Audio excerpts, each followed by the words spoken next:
आदाब, नमस्कार। मैं वसीम अख्तर और आप देख रहे हैं द लीडर हिंदी। किस तरह से ठगी होती है, ख़ास तौर से एमबीबीएस के नाम पर लड़कों को ठगा जा रहा है। विदेश भेजने के नाम पर बहुत मोटा पैसा लिया जाता है और फिर वो लड़के परेशान होते घूमते हैं।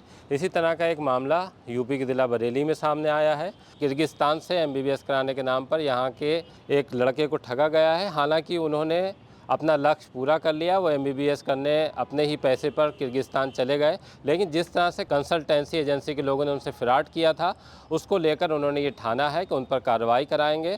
उसी कार्रवाई कराने को लेकर आज उन्होंने एसएसपी से मुलाकात की है, उन्हें एक एप्लीकेशन सौंपी है। उसमें पूरा वाक़या बताया है कि किस तरह से वो इस कंसल्टेंसी एजेंसी के संपर्क में आए और फिर उनसे एक मोटी रकम ठग ली गई है। ये अकेले शायान मोहम्मद सिद्दीकी का मामला नहीं है, इस तरह के बहुत से और भी मामले सामने आ चुके हैं, लेकिन आपने हिम्मत की है और कार्रवाई की ठानी है। हम उनसे बात करते हैं और जानते हैं कि किस तरह से ठगी की गई है, अब इसमें वो क्या कार्रवाई चाहते हैं।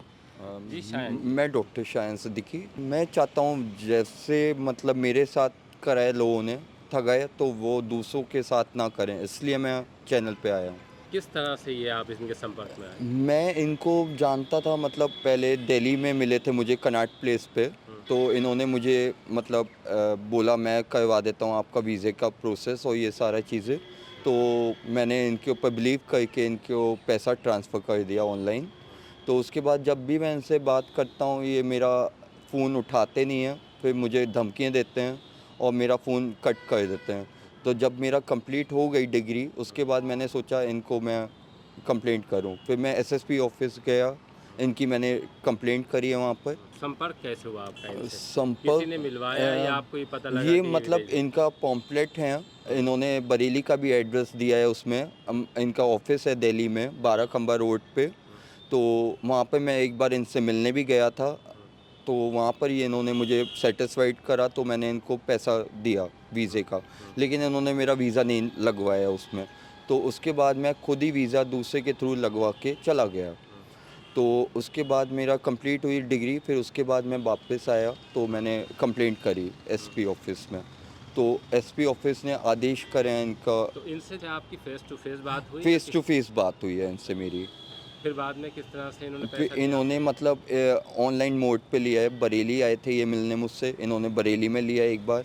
फिर उसके बाद इन्होंने मतलब जब इन्होंने मेरा थोड़ा और अपने बारे में बताया तो मैंने इनको फिर दूसरी बार में पेमेंट मोड पे ऑनलाइन दिया पेमेंट। जी। कुछ और भी ऐसे मामले सामने आए हैं कि इनका जैसे और भी लोग हैं, राजस्थान की एक फैमिली है, उन्होंने मतलब इनकी कंप्लेंट करी है अभी। उसमें इनका भी नाम है डॉक्टर शारून अहमद अंसारी, अमायरा शेख और किशन लाल जैसे लोगों का नाम भी है उसमें। और डॉक्टर नलेश ने कंप्लेंट इनकी फ़ाइल करी है वहाँ। तो जब आप इनसे मिलने गए और फिर आप टच में आए तो ये किस तरह से फ्रॉड करते हैं? जैसे ये क्या मतलब बताते पहले हैं अपने बारे में आप? ये पहले बहुत अच्छी तरह सूटेड वूटेड आते हैं ये लोग, और मतलब ये देखते हैं पहले अपीयरेंस देखते हैं लोगों का, फिर उसके बाद ये जज करके ये होटलों में बुला के ऐसे लोगों को फिर टी कॉफ़ी पे बुलाते हैं। उसके बाद ये लोगों से मतलब डील फाइनल करते हैं अपनी। जब इम्प्रेस हो जाता है कोई आदमी इनसे तो ये उससे कहते हैं इतना पैसा डाल दो हमारे अकाउंट में, इतना डाल दो, हम अच्छा, आपका बड़े वीज़ा होटलों कर। में बुलाते जी, हैं। जी। ये मर्सिडीज़ गाड़ी से चलते हैं, इनके पास जीएलए मर्सिडीज़ है। अब आपकी बातचीत हो रही है इनसे या ये मेरी संपर्क में? बातचीत होती है, मैं इनको जब भी मैसेज करता हूँ ये मेरा मैसेज का रिप्लाई नहीं देते हैं। ऊपर से फिर मेरा फ़ोन कट कर देते हैं, बोलते हैं मैं अभी किर्गिस्तान में हूँ, मैं अभी फ़्लाइट में हूँ, मैं बाद में बात करूँगा, जब इंडिया आऊँगा तब मैं आपसे बात करूँगा। तो इनका अब तक मेरे पास कोई कॉल ना कोई मैसेज आता है अब। ये भी नहीं पता लग पाया कि ये लोग रहने वाले कहाँ हैं? इनका जो मेरे पास आधार कार्ड है मैंने उसमें कैप्शन में दिया है, तो वो इनका आधार कार्ड प्रीत बिहार का है, न्यू दिल्ली का। तो अब वहाँ पर भी कोई इनका एड्रेस नहीं है वहाँ का, लेकिन जो इनका ऑफिस है वो बाराखंबा में है, अंसल भवन में। तो वहाँ पर मैं मिला था इनसे, तो अब मे बी शायद वो ऑफिस हो नहीं हो मालूम नहीं। शायान मोहम्मद सिद्दीकी हैं, इन्होंने हिम्मत की है। और आपके बारे में थोड़ा-सा और बता दूँ, आप यहाँ जो मशहूर डॉक्टर थे इरफ़ान सिद्दीकी, उनके साहबज़ादे हैं। और जिस तरह से ये मामला पूरा उठा है, एसएसपी से आप मिले हैं। एसएसपी ने क्या कहा आपसे? एसएसपी बोले आप परेशान मत होइए, आपका हम फ़ाइल भेज देते हैं आपकी कोतवाली में, वहाँ पर आपका मुकदमा दर्ज हो जाएगा।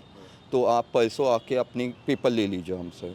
पूरी तरह से ये साफ़ हो गया है कि फ्रॉड किस तरह से होता है। ख़ास तौर से एमबीबीएस करने के नाम पर अक्सर लड़के और लड़कियां ठगे जाते हैं। हम इस वक्त अपने चैनल के माध्यम से कहना चाहेंगे कि बहुत ही समझदारी के साथ और सब चीज़ें देख लेने के बाद उन पर यकीन करने की ज़रूरत होती है, क्योंकि जिस तरह से शायन सिद्दीकी बता रहे हैं कि वो मर्सिडीज़ से चलते हैं, महंगे होटलों में बुलाते हैं और अपनी लोकेशन अक्सर विदेश की बताते हैं।